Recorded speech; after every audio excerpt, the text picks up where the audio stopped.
আসসালামু আলাইকুম। ঘনুজ কুইজিনে সবাইকে স্বাগতম। আপনারা কেমন আছেন? আশা করি সবাই ভালো আছেন।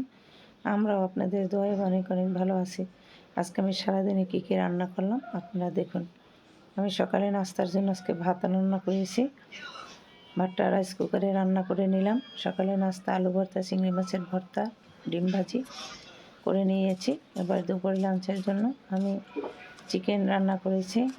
চিকেন ভুনা করেছি, একটু আলু দিয়ে মাখা মাখা ঝোল করে রান্না করেছি। কীভাবে চিকেনটা কত সুন্দর কালার আসছে দেখুন।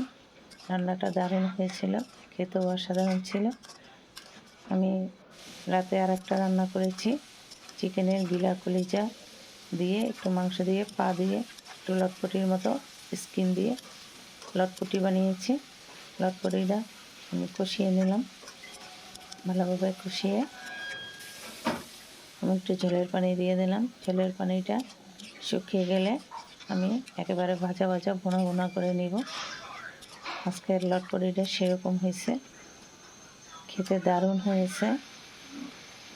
দেখুন কত সুন্দর কালার আসছে, কি দারুণ করে রান্নাটা করেছি আজকে রাতের জন্য।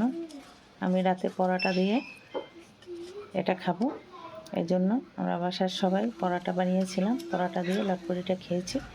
এখন দেখেন রাতে আরেকটা রেসিপি ভাত খাওয়ার জন্য করেছি। তেলাপিয়া মাছ দিয়ে, বেগুন দিয়ে, আলু দিয়ে, টমেটো দিয়ে রান্না করেছি।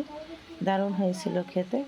আজকে আমার ভিডিওটি যদি আপনাদের কোনো অংশ ভালো লেগে থাকে লাইক করবেন, শেয়ার করবেন, আমার চ্যানেলটি সাবস্ক্রাইব করে আমার পাশে দেবেন। আল্লাহ হাফেজ।